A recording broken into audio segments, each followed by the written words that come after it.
जय हिंद बच्चों। आज हम पढ़ने वाले हैं फ्यूचर कॉन्टिन्यूअस टेंस के बारे में। क्या होता है फ्यूचर कॉन्टिन्यूअस टेंस? अगर हम एक टाइम लाइन बनाएं, ठीक है, तो उसमें जो प्रेजेंट में चल रहा होता है वो होता है हमारा प्रेजेंट। इस लाइन के आगे, प्रेजेंट के आगे कभी भी होता है हमारा फ्यूचर टेंस, ठीक है। अगर फ्यूचर में कोई काम जारी हो, ठीक, फ्यूचर में कोई काम जारी हो तब वहाँ होता है हमारा फ्यूचर कॉन्टिन्यूअस टेंस, ठीक है। फ्यूचर कॉन्टिन्यूअस टेंस क्या होता है? फ्यूचर कॉन्टिन्यूअस टेंस कब होता है? जब कोई काम फ्यूचर में जारी हो, ठीक है। इसका स्ट्रक्चर क्या होता है? सब्जेक्ट होता है, ठीक, उसके बाद में शैल या विल होता है, ठीक है। उसके बाद हमारा होता है वी प्लस वर्ब में आईएनजी, ठीक। उसके बाद में ऑब्जेक्ट होता है। प्रेजेंट कॉन्टिन्यूअस का जो स्ट्रक्चर होता है आपने पढ़ा है, वह होता है सब्जेक्ट, ठीक, उसके बाद बी वर्ब होती है, उसके बाद में वर्ब में आईएनजी होती है, ठीक है। प्रेजेंट कॉन्टिन्यूअस होता है तो वहाँ होता है इज, एम और आर, ठीक। अकॉर्डिंग टू द सब्जेक्ट आप इज यूज करेंगे, आई एम यूज करेंगे और आर यूज करेंगे, ठीक। यहीं पे अगर पास्ट कॉन्टिन्यूअस टेंस होता है तो यही बी वर्ब रहती है, लेकिन वी वर्ब का पास्ट टेंस लिखते हैं हम वाज और वर, ठीक है, सब्जेक्ट के अकॉर्डिंग, ठीक। सिंगुलर सब्जेक्ट होगा तो वाज लिखेंगे, प्लूरल सब्जेक्ट होगा तो वर लिखेंगे, काउंटेबल नाउन होगा तो क्या लिखेंगे? वाज, और काउंटेबल का प्लूरल होगा तब क्या लिखेंगे? वर। काउंटेबल का सिंगुलर होगा तो वाज, अनकाउंटेबल होगा तो वाज लिखेंगे, ठीक। ठीक वैसे ही कॉन्टिन्यूअस तो ये भी है, ठीक है। यहाँ भी बी वर्ब आएगी, उसके बाद आईएनजी आएगी। मैंने आपको बताया था जब बी वर्ब आती है तो दो ही वर्ब आती हैं उसके आगे, या तो आईएनजी या तो थर्ड फॉर्म। अगर आईएनजी आता है तब आता है हमारा एक्टिव वॉइस, ठीक। और हम फ्यूचर का रेफरेंस लेने के लिए हम यूज करते हैं शैल या विल का, ठीक। जैसे वह खेल रहा होगा, ठीक, ही विल बी प्लेइंग, ठीक है। और सभी सब्जेक्ट के साथ हम यूज करेंगे विल का, हाँ, ठीक है। अब मॉडर्न इंग्लिश में विल कहीं भी यूज कर सकते हैं, बस वो रूल ना हो, बस, ठीक। अगर रूल है तो आपको शैल लगाना पड़ेगा किसी भी सब्जेक्ट के साथ में, ठीक है। ही विल बी प्लेइंग, क्रिकेट खेल रहा है क्रिकेट, हॉकी खेल रहा है हॉकी, ठीक।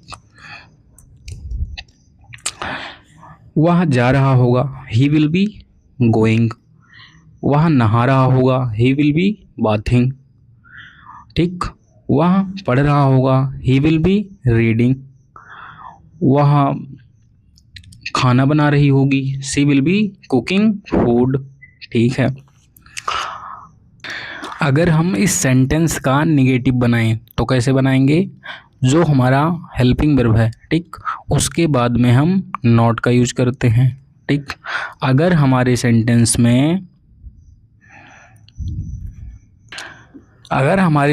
में मेन वर्ब नहीं है तब हम सिर्फ और सिर्फ हेल्पिंग वर्ब के बाद में नॉट जोड़ते हैं, ठीक। जैसे सी इज इंटेलिजेंट लिखा है, इंटेलिजेंट, ठीक। ये क्या है? इज क्या है?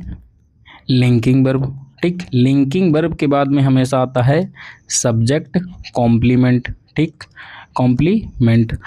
जो ये सब्जेक्ट कॉम्प्लीमेंट होता है यह या तो नाउन होता है, ठीक, या तो प्रोनाउन होता है या फिर एडजेक्टिव होता है, ठीक। यहाँ पे एडजेक्टिव है, जैसे सी इज अ टीचर लिखा हुआ है, ठीक है। यहाँ पर एक नाउन है टीचर और ये क्या है? डिटरमिनर है। ये मिलके दोनों बना रहे हैं हमारे नाउन फ्रेज, ठीक। इस क्या है? लिंकिंग वर्ब है। इसी को हम बोलते हैं कॉपुला वर्ब, ठीक। इसी को हम बोलते हैं स्टेटिव वर्ब, ठीक है। तो इस सेंटेंस का हमारा नेगेटिव स्ट्रक्चर क्या हो जाएगा, she will not be cooking food. इसी का हम इंट्रोगेटिव बनाएं तो क्या हो जाएगा, जो हमारी हेल्पिंग वर्ब होती है वो उठ के आगे आ जाती है, तो क्या हो जाएगा, विल, ठीक, सी वी कुकिंग फूड। ठीक है, अगर इसका निगेटिव बनाना है तो हमें नॉट यहाँ ऐड करना पड़ेगा। ठीक है, अगर हमें इसी का WS टाइप बनाना है तो क्या हो जाएगा, who will we cooking food. कौन खाना बना रही होगी, क्या वह खाना बना रही होगी। जैसे आपने कहा सी विल बी प्लेइंग क्रिकेट, वह क्रिकेट खेल रही होगी। ठीक, अगर इसी को हम ऐसा लिख दें, सी वुड बी प्लेइंग क्रिकेट, ए भी कॉन्टिन्यूअस टेंस है, ए भी कॉन्टिन्यूअस टेंस है, ए भी फ्यूचर के बारे में बताता है, ये भी फ्यूचर के बारे में बताता है, तो दोनों में अंतर क्या है।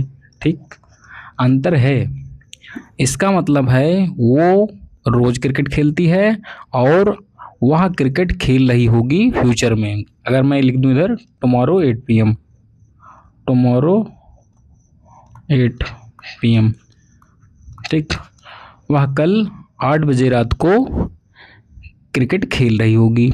लेकिन यहाँ पर आप ये बता नहीं सकते हैं कि वह क्रिकेट खेल रही होगी नहीं खेल रही होगी, यहाँ पर आप इमेजिन कर रहे हैं। ठीक है, यहाँ पे आप इमेजिन कर रहे हैं, इमेजिन करके आप बता रहे हैं कि वह शायद क्रिकेट खेल रही होगी।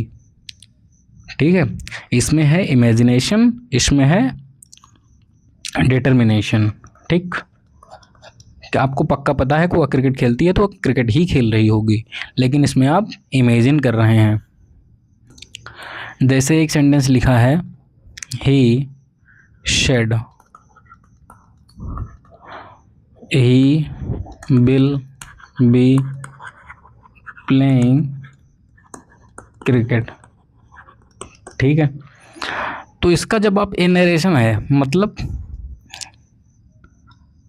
डायरेक्ट इनडायरेक्ट, जब आप ये डायरेक्ट सेंटेंस लिखा हुआ है, जब इसका आप इनडायरेक्ट बनाते हैं तो क्या हो जाता है, ही शेड, इसको इन्वर्टेड कामों को हटाते हैं तो क्या लिखते हैं आप, दैट लिखते हैं।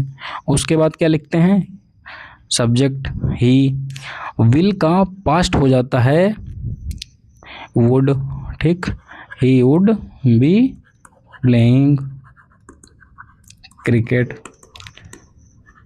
इसको हम अच्छे से समझेंगे नरेशन में, कैसे नरेशन में टेंस चेंज होता है। ठीक है, कैसे सब्जेक्ट चेंज होता है, कैसे हमारा प्रोनाउन चेंज होता है। ठीक है, आई हमारी बेसिक क्लास है, बेसिक क्लास में हम इतना ही जाने तो ठीक है। एक बार जब आप बेसिक पता हो जाएगा कि कौन सा टेंस कैसे यूज होता है, तब आप फ्यूचर में जब आप एडवांस इंग्लिश पढ़ेंगे तो आपको अच्छे से समझ में आएगा। ठीक है, यहीं पे हम अपनी क्लास ख़त्म करते हैं। थैंक यू, जय हिंद। अच्छी लगी तो लाइक एंड सब्सक्राइब।